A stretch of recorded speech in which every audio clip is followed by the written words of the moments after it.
¿Listos, listos? Ok. Vamos a continuar con nuestra clase de la doctrina de la salvación. Hace 8 días terminé hablando de dos cosas fundamentales e importantes que dijimos, ¿no? ¿El cristiano puede tener seguridad de salvación? Muy bien. ¿Eso le da derecho, le da licencia para hacer lo que quiera?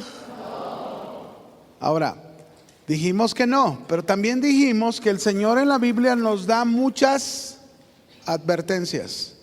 ¿Cuántas? ¿Y el que tiene seguridad de salvación tiene que hacer caso a ellas o no? Con eso. Vamos a continuar, dijimos que vamos a ver cada una de las doctrinas que les llamamos fundamentos de la salvación. No doctrinas fundamentales, esa materia que vimos es muy diferente. Es doctrina de la salvación, puede ponerle fundamentos de mi salvación. ¿Cuáles son los fundamentos de su salvación? Y el primero que vamos a ver es la gracia. Es decir, la salvación está sustentada, está soportada sobre varias doctrinas muy importantes. Una de ellas es la gracia de Dios. En el Nuevo Testamento, fíjense bien, la palabra griega charis o charis,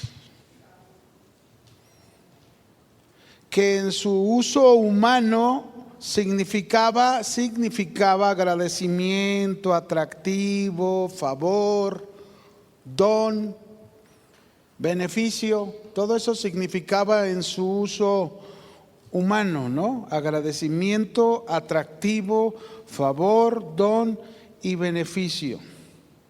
Esta palabra proviene de un verbo que se conoce como chairo. Ese es el verbo de donde proviene charis o charis. Y este verbo se traduce como gozarse.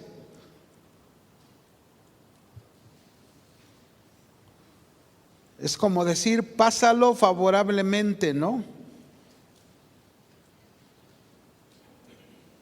Ahora bien, la palabra gracia, cuando nos llega a nosotros ya escrita en la Biblia, esta palabra gracia significa para nosotros el favor inmerecido de Dios. Hace un momento hablábamos en la clase anterior, ¿verdad? Que el llegar a ser un ministro, un siervo de Dios es por gracia, es decir, por un favor inmerecido de Dios. La gracia se presenta en las Escrituras desde Génesis hasta Apocalipsis. Por ejemplo, Adán y Eva pecaron, ¿cierto? Pregunto, ¿Dios los abandonó? Dios les dio una promesa, ahí está la gracia de Dios. Ellos se vistieron, fíjese, por ejemplo, yo fuimos este fin de semana a una casa de oración por allá en el norte, entre Estados Unidos y México, y el lema de la enseñanza era vistiendo a la novia. Ese era el lema, ¿no? Entonces a mí me tocó dar una clase de un vestuario digno. Y yo les enseñaba, ¿ustedes saben cuál fue el primer vestuario que el hombre ideó? ¿Verdad? El de Adán y Eva, las hojas ¿de qué? De higuera. ¿Y sabían ustedes que el vestuario, desde un inicio, el vestuario representa realidades internas del hombre? Por ejemplo, las hojas de higuera, ¿qué representaban en Adán y Eva? Su vergüenza. ¿De qué? De su pecado. Pero eso no podía cubrirlos ni poderlos presentar ante Dios. Pero Dios desde ahí confeccionó el primer vestuario para el creyente. ¿Sabían? En Génesis 3:21, Él tuvo que sacrificar a unos animalitos para vestir a Adán y a Eva. Y desde ahí lanzó esta enseñanza como una prefigura del sacrificio, el derramamiento de sangre de nuestro Señor Jesucristo, y es el que nos viste. ¿Saben qué es eso? Gracia. ¿Qué es? El favor inmerecido de Dios. Gracia también significa Dios obrando, esto es gracia, Dios obrando libre y poderosamente a favor del hombre que no lo merece. Si tú y yo somos bien honestos, pero bien honestos, por ejemplo, a mí me pasó cuando yo perdí mi vista 4 años. Primero yo estaba, Señor, ¿por qué a mí? Y bueno, usted sabe cuando pasa las pruebas uno, ¿a poco nomás yo soy el único? A usted también le pasa, ¿no? Ay, ¿por qué, Señor? Sí, ¿por qué tan fuerte? ¿Por qué tan duro? Y no sé qué. Y ahí estás tú, ¿verdad? Al final de cuentas, pues te humilla, el Señor te quebranta y reconoces que solo Él te puede sacar de semejante situación. ¿Sí o no? Pero luego ya que pasó todo y los milagros que empezó a hacer el Señor, uno de los grandes milagros es que mi casa se pagó. En un tiempo muy difícil que era la devaluación en México en el 95, por causa de mis ojos, se dio el milagro como un cheque al portador, ¡pum!, se pagó mi casa. Y luego entonces ya estaba al revés. Señor, no merezco tanto que tú has hecho por mí. ¿A poco no nos pasa eso? De la verdad. ¿Cuántos han recibido cosas así bien cañonas de parte de Dios que dicen, Señor, no lo merezco? ¿Saben qué es eso? La gracia de Dios. Ese es Dios obrando libre y poderosamente en bien de los hombres que no lo merecemos. La gracia es un regalo inmerecido ciertamente, un regalo que se nos dio a través del sacrificio de Jesús, para quienes no podíamos salir de semejante condición en la que nos encontrábamos. Eso es gracia. Gracia es que el Padre, el Hijo y el Espíritu Santo pensaran en la eternidad antes de la fundación del mundo, cuando pasara esto, que Cristo vendría para salvarnos a nosotros de semejante inmundicia en la que nos encontrábamos. La gracia puede sacarnos del estado actual y elevarnos a normas del cielo. Solo la gracia lo puede hacer. Solo la gracia te puede sacar de ese estado en el que intentas y quiero dejar la droga, quiero dejar el alcohol, quiero dejar de ofender a mi esposa y a mis hijos, quiero dejar de llevar esta vida, quiero dejar de gritarle a mi marido que es un patán, y ahí estás y a lo mejor te comprometes y a la siguiente semana ya le estás diciendo lo mismo, pero ¿sabes qué ocupas? La gracia de Dios. ¿Lo entiendes? La gracia de Dios, eso es lo que ocupamos, porque solo la gracia de Dios es la que puede cambiar las cosas alrededor de nosotros. La gracia de Dios es la que es capaz de sacarnos de ese estado actual en el que estamos y elevarnos a esas normas celestiales que solamente por la gracia se pueden cumplir.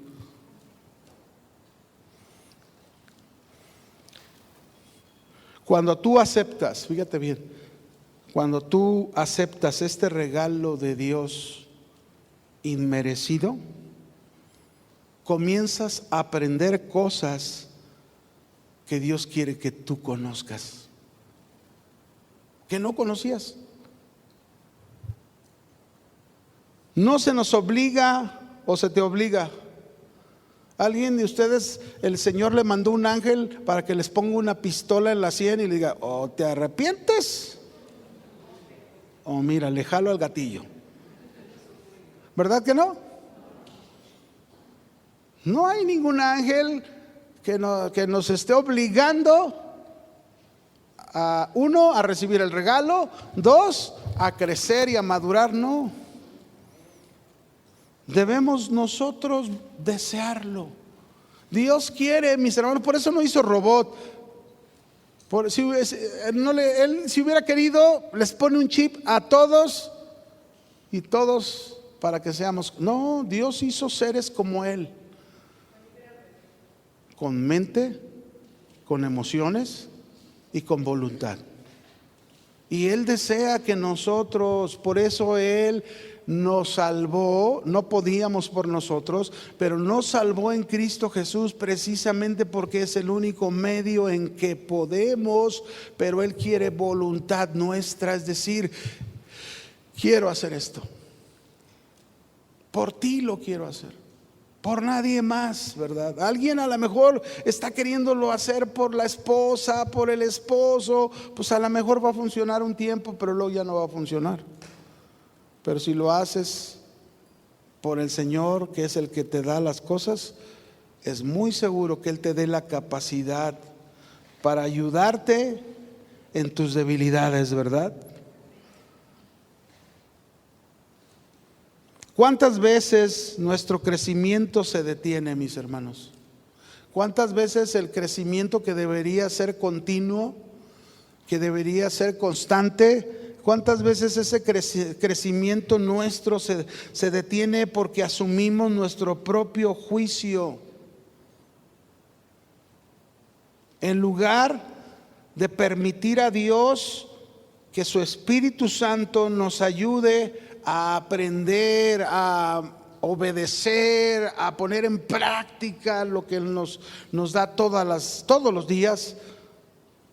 Y algunos, híjole, ahí nos quedamos en 30 kilómetros por hora, cuando ya deberíamos de ir en 60.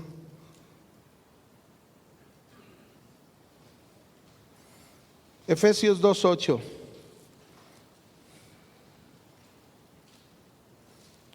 Qué importante la gracia. Este es un fundamento de la salvación. Importante, la gracia de Dios. Dice ahí Efesios 2:8, tú te lo sabes, porque por gracia somos salvos. Y ponle ahí, porque por regalo inmerecido somos salvos, porque por un favor inmerecido somos salvos, por medio de la fe, y esto no de nosotros, pues es un don de Dios. Tito capítulo 2, versículo 11 al 13.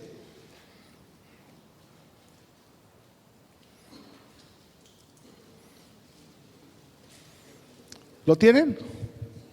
Dice, porque la gracia de Dios se ha manifestado para salvación a todos los hombres. ¿Qué significa?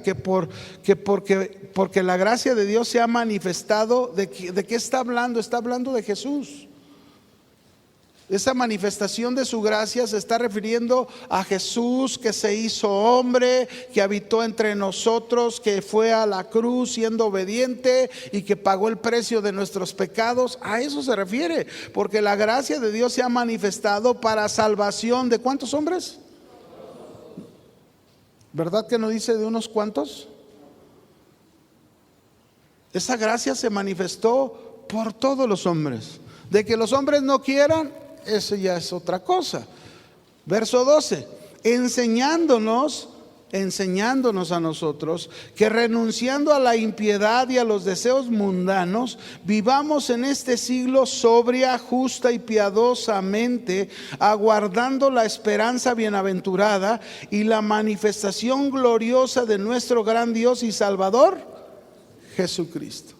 Ahora, ¿cómo vamos a lograr esto de renunciar a la impiedad, a los deseos mundanos y de vivir nosotros sobria, justa y piadosamente? ¿Cómo lo vamos a lograr? Por esa gracia manifestada.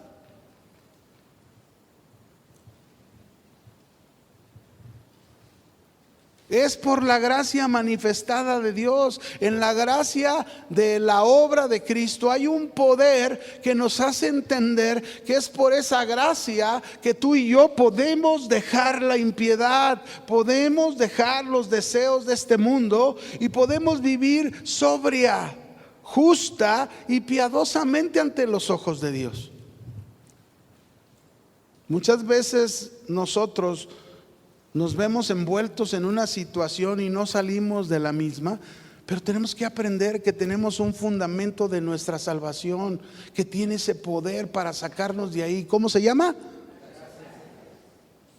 Dile a Dios: Señor, por tu gracia sácame de esto. Otro texto, verso Romanos 3:24. Estoy confirmando esta gracia, ¿sí? Romanos 3:24. ¿Lo tienes? Dice: siendo justificados gratuitamente por gracia mediante la redención que es en Cristo Jesús. Quiero que note que lo que vamos a aprender de las doctrinas de la salvación, los fundamentos de nuestra salvación, no están separados uno del otro, aunque los vamos a mencionar separados porque es bueno entender todo lo que conlleva nuestra salvación. Sí tenemos que entender que están ligados unos con otros. Por ejemplo, aquí nos está diciendo siendo justificados, que ya lo vamos a aprender después de la gracia, la justificación. Dice gratuitamente por su gracia. Es decir, la gracia juega un papel tan importante porque es por ella que nosotros logramos todos estos beneficios de la salvación. Justificación, y luego habla redención, que es por Cristo Jesús, por la gracia, ¿sí? Así que debemos acordarnos, mis hermanos, que se trata de la gracia del Dios omnipotente, soberano. ¿Cómo es tu Dios? Omnipotente y soberano. ¿Qué quiere decir soberano? Que Él hace las cosas como Él quiere, a la hora que Él quiere y en el tiempo en que Él quiere. Así las hace. Dios opera de esa manera. Nunca llega tarde, nunca llega antes. Siempre llega en el momento preciso. Él es sabio. Él pone en movimiento en su gracia. Fíjate bien, ese Dios que es omnipotente, que es soberano, Él pone en movimiento todos sus recursos para ponerlos en acción, operando su gracia a favor de. Si tú eres su hijo, imagínate si es a favor de los hombres. Ahora eres su hijo, ¿lo hará por su hijo? Claro. Todo, ¿sabes para qué lo hace Dios? Todo lo hace para la consecución de su plan, el plan que Él tiene de redención para cada uno de nosotros, para su iglesia y para el final de los tiempos cuando Cristo regrese. La gracia, mis hermanos, está manifestada en la persona de Cristo. Ahí está manifestada la gracia en toda su plenitud. El verbo eterno hecho carne, nos dice ahí Juan 1:14, el verbo hecho carne lleno de gracia y de verdad. En Cristo está la gracia de Dios, la plenitud de la gracia de Dios, operando no solo desde el cielo, sino aún en la tierra por medio de Él, el Dios hombre. Él va a cumplir, mis hermanos, todo lo que Él se ha propuesto y que nos ha dejado escrito en su palabra. Él lo va a cumplir, Él va a regresar, Él va a operar en su iglesia, Él va a operar en su cuerpo, en sus hijos, y nos va a llevar hasta el día culmen para llevarnos a su presencia, por su gracia. Dice Juan capítulo 1, versículo 17.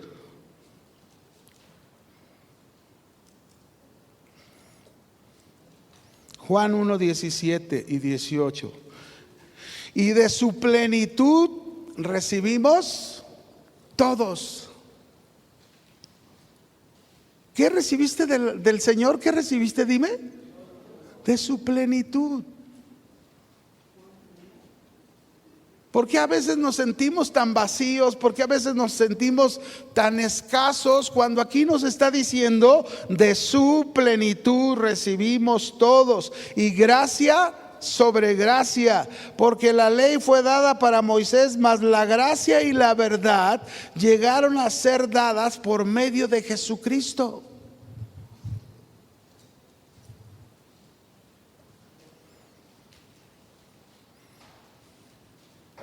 Es posible, mis hermanos, que nosotros podamos distinguir la gracia de Dios Padre, la gracia de Dios Hijo y la gracia de Dios el Espíritu Santo.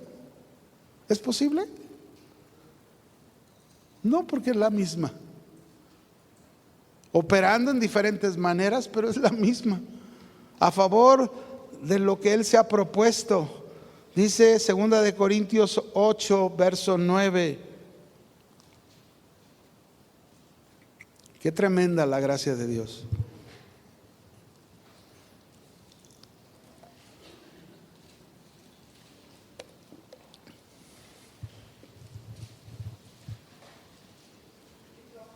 ¿Listos? Porque ya sabéis, dice, ya sabéis la gracia de nuestro Señor Jesucristo, que por amor de vosotros se hizo, ¿qué se hizo Él? Pobre, siendo rico, para que nosotros con su pobreza fuésemos, ¿qué? Enriquecidos.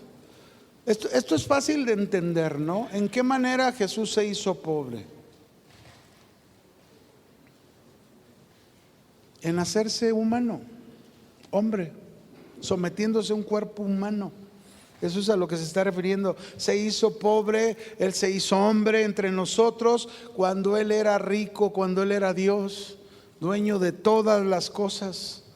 Y se sometió a ese cuerpo humano con un propósito, para que en su pobreza como humano pudiera ir a la cruz. Y entonces ahí, por medio de la cruz, ¿qué hizo? ¿Qué logró por nosotros? Nos enriqueció.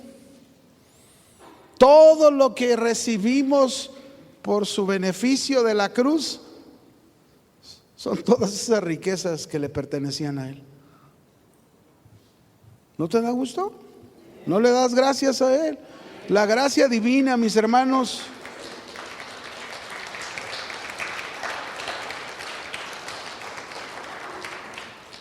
la gracia divina la encontramos en su fuente, que es el Padre, su operación en el Hijo y su aplicación interna en el Espíritu Santo. La fuente de esta gracia es Dios, el Padre. La gracia en su operación la vemos en el Hijo. Y la gracia en su aplicación interna en el creyente la vemos en el Espíritu Santo. Cada uno en su función, ¿no? La gracia, mis hermanos, tenemos que verla como un río caudaloso cuyas bendiciones nos deben de bastar y sobrar para todo lo que necesitamos. Voy a repetirlo. La gracia de Dios es como un río caudaloso cuyas aguas de bendición nos deben de bastar y sobrar para todo lo que necesitamos.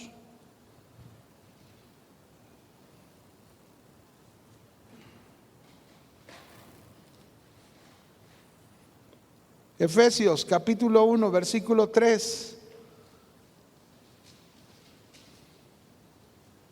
Ve cómo Dios nos da de ese río caudaloso. Aquí dice, Efesios 1:3.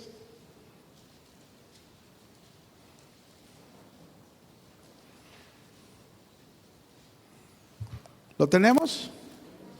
Dice, bendito sea el Dios y Padre de nuestro Señor Jesucristo. Y vea ese río caudaloso. ¿Qué dice? Que nos bendijo. Nos bendijo con toda bendición espiritual en lugares celestiales en Cristo. Ahí está el río de Dios, de su gracia, extendiéndose, bendiciendo el Señor cuando no lo merecíamos. Esas son sus riquezas. Se hizo pobre para nosotros hacernos ¿qué? Ricos. Y no como algunos interpretan, ¿verdad?, en las falsas enseñanzas que dicen, ya ven, para hacernos ricos, y habla y están pensando en lo terrenal, en lo de esta tierra, cuando el Señor nunca en su mente está eso. La mayor riqueza, la mejor riqueza es lo espiritual, hermanos. Esa es la mayor riqueza. La propiciación es la obra maestra de la gracia. Ya hablaremos la propiciación, que es otro fundamento de la salvación. Es la obra maestra de la gracia. ¿Por qué es la obra maestra de la gracia? Porque por ella Dios nos provee un sacrificio infinito, lo que hace que la justicia demandada por Él se cumpla. ¿Cuántos sacrificios se ofrecieron en el pasado? ¿Y alguno fue suficiente para la justicia que demandaba Dios? Y cuando llegó Jesús y murió en la cruz, que eso es lo que representa propiciación, un sacrificio perfecto, cuando Él se ofreció en la cruz, este sacrificio fue infinito, porque Él era una persona infinita. ¿Lo comprendemos? Su sacrificio fue infinito. Ahora, quiero que lo entienda. Cuando digo de la persona, Él era el Hijo de Dios, ¿sí o no? Claro, era completamente hombre porque tenía que serlo para poder morir en nuestra representación. Pero Él, aunque era completamente hombre, nunca dejó de ser en su persona el Hijo de Dios, como persona. Dice Romanos 3:25.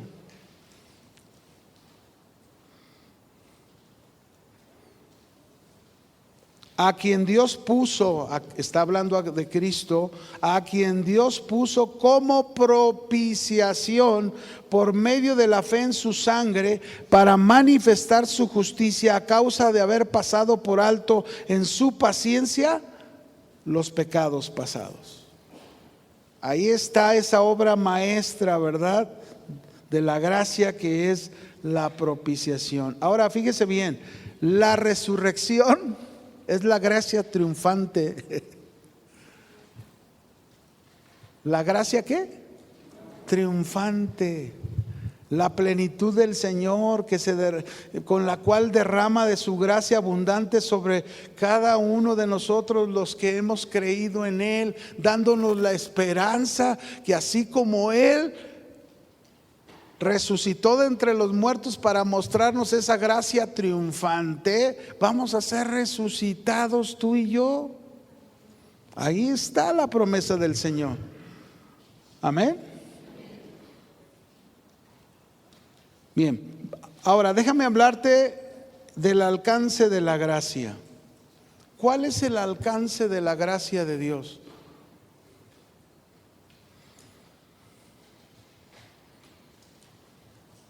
El alcance de la gracia de Dios es la obra total. ¿La obra qué? Total. Tenemos que entender esto, mis hermanos. ¿Qué quiere decir la obra total? Que lo que Cristo hizo es suficiente. Lo que Cristo hizo es. No ocupas agregarle es que tengo que guardar el sábado. No ocupas agregarle, es que si no diezmo no me salvo. No, hay que diezmar porque pues es una obediencia, pero no quiere decir que el diezmo te salva, ¿verdad? Tengo que venir todos los domingos porque si no vengo entonces me condeno. No. La obra que Cristo hizo en la cruz del Calvario, que es gracia, esa obra es una obra total. Ese es el alcance de la gracia. La gracia es suficiente. Amén. Tito capítulo 2, verso 11 al 14. Vamos a leerlo.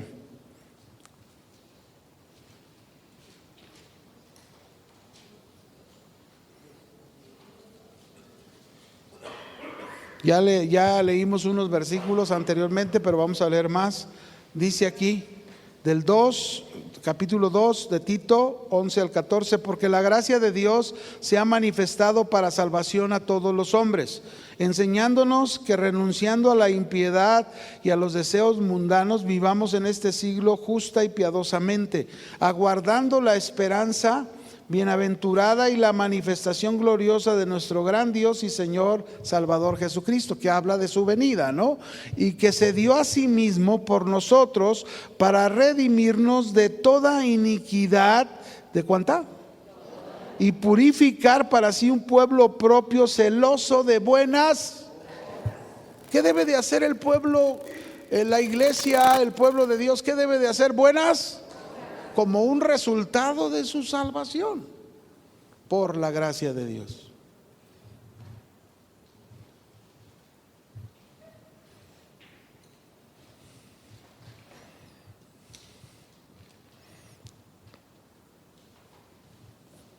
Otro texto, por favor. Segunda de Timoteo, capítulo 1, verso 9 y 10. Segunda de Timoteo 1, 9 y 10, por favor.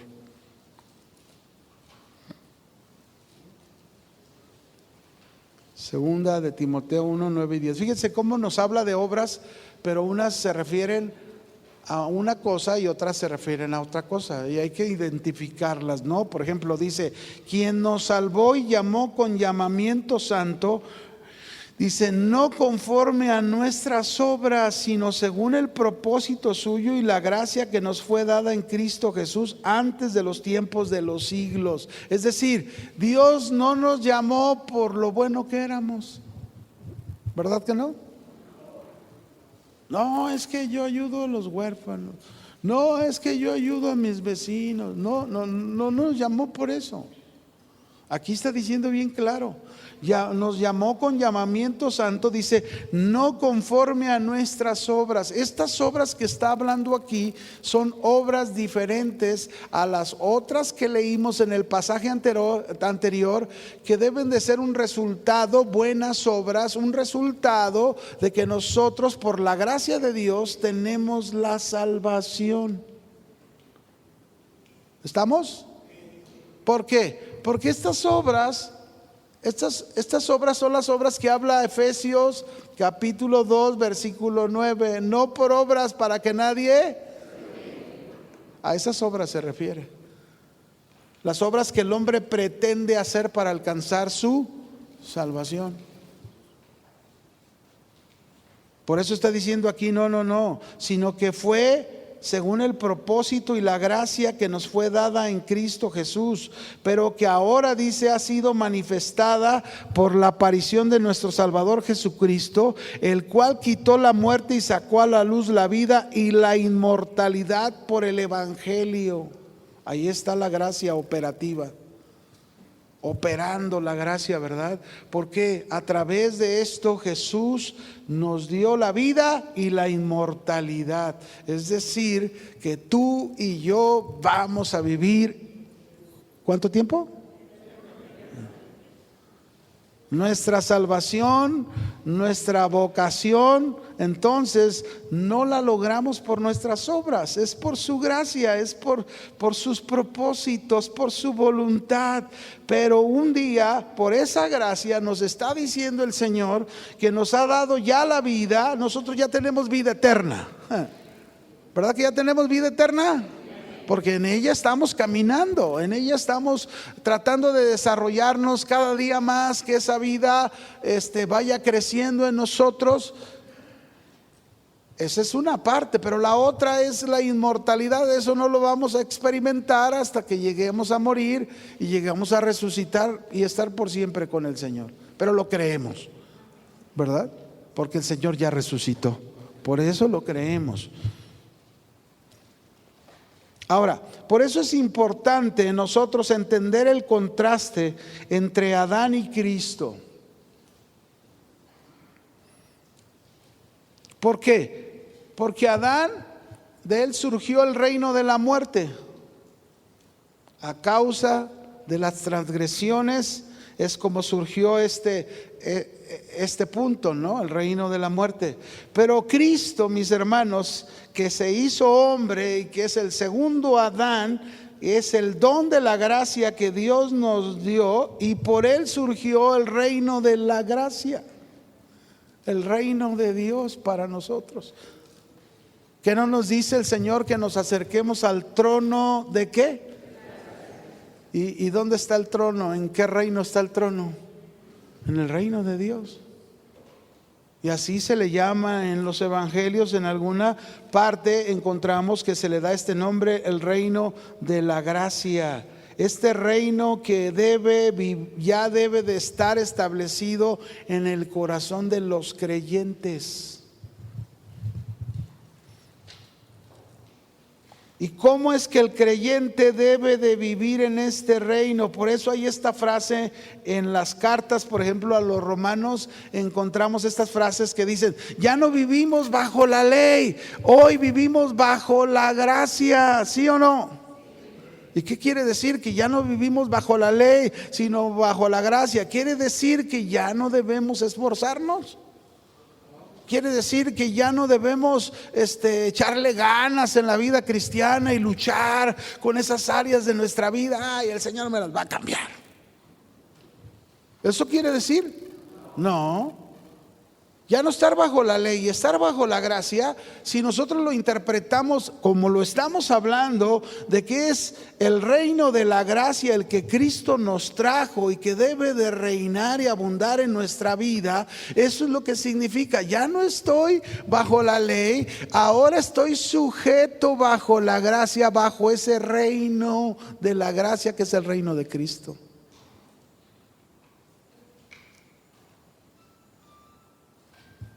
¿Estás sujeto al reino de Cristo? ¿Estás sometido realmente al reino de Cristo?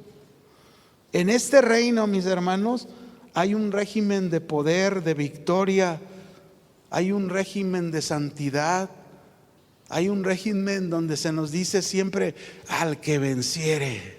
Al que venciere, al que venciere, al que venciere. Quiere decir que nosotros tenemos que llegar hasta el final venciendo. Sí, cierto, somos más que vencedores, pero ese somos más que vencedores debe de sonar hasta el día que Cristo regrese con su reino de gracia. Amén. Y cuando Él regrese en su reino de gracia, tú viviendo bajo la gracia, viviendo bajo ese reino, pues vas a entrar al reino a ese reino, porque ese reino va a ser establecido literal en la tierra. ¿Sabías? ¿Sabías? Y vamos a reinar, dice la Biblia, juntamente con Él. Mira, la gracia que se ve en operación antes de los tiempos de los siglos estará en plena manifestación en los últimos tiempos, en los últimos días. Así lo dice la palabra, ¿verdad? Hasta que Cristo someta bajo sus pies a todos sus enemigos. Así que vamos a seguir el alcance de la gracia. ¿Hasta dónde es este alcance de la gracia? Fíjate hasta dónde llega este alcance de la gracia. Ya vimos que la obra es suficiente, es total, ¿verdad? ¿Sí lo comprendimos eso? Ok, ahora fíjese bien. ¿Hasta dónde es el alcance de la gracia? Hasta el peor de los pecadores. ¿Hasta dónde? Hasta el peor, ¿de quién? De los pecadores. Ese es el alcance de la gracia de Dios. Es decir, nosotros no hemos de medir la gracia. Qué triste es aquellos hombres que miden la gracia de Dios y luego, por ejemplo, se oyen expresiones como estas: Dios salva a unos y Dios no salva a otros. Estos sí se van a salvar. No. La gracia de Dios, mis hermanos, es una gracia que su extensión abarca todo el curso de los tiempos, todas las épocas de los tiempos, abarca tanta profundidad, es tan benéfica, es tan extensa que puede asirse de cualquier pecador para que no se vaya al infierno. Esa es la gracia de Dios. Tiene ese poder la gracia de Dios, de tocar al peor de los pecadores, salvándole y haciéndole su hijo. Un ejemplo que tenemos bien claro es Pablo, el apóstol. ¿Quién era Pablo, el apóstol? Qué terribles recuerdos de su feroz persecución tenía Pablo contra los cristianos antes de su conversión. ¿No?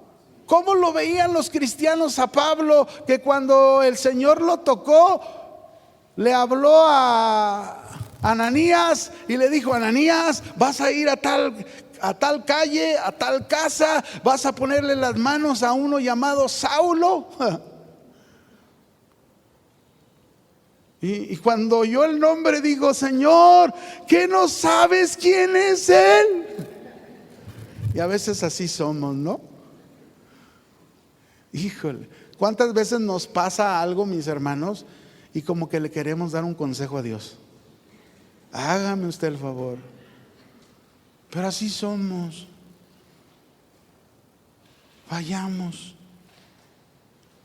Y Ananías ahí falló y Señor, ¿qué no sabes quién es él? Y le dijo: yo me he provisto de este instrumento para que me sea testigo ante reyes, ante naciones, y le haré saber lo que es padecer. Fíjese qué tremendo. Él persiguió a la iglesia y él sufrió más de lo que él persiguió a la iglesia.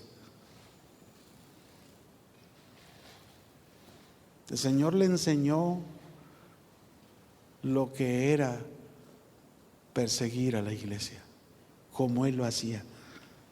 Pero su gracia, la gracia de Dios, alcanzó a uno de los peores pecadores en su tiempo. Religioso, pero pecador. Porque hay muchos que son religiosos y matan en el nombre de Dios. Ahora vea conmigo ahí en 1 de Timoteo capítulo 1, Pablo lo dice, verso 12. ¿Qué dice ahí? 1 de Timoteo 1:12. Y luego nos vamos a brincar al 16, verso 16.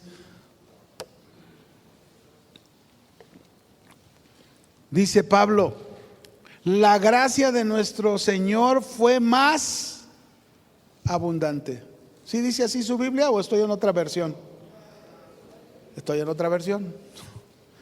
Cristo Jesús vino al mundo para salvar a los pecadores, de los cuales, dice Pablo, yo soy el primero, para ejemplo de los que habían de creer en él para vida eterna. Estoy hablando del verso, después de lo primero, del verso 10, del 12 al 16. Ahí hay un paréntesis nada más, pero la gracia de nuestro Señor me fue más suficiente. Ahora, si esto no basta, vaya conmigo, déjenme abrir aquí mi Biblia electrónica y quiero que vaya conmigo a Primera de Corintios. Hoy, ¿qué me está pasando? Primera de Corintios capítulo 15 verso 10, por favor. 15, capítulo 15 versículo 10.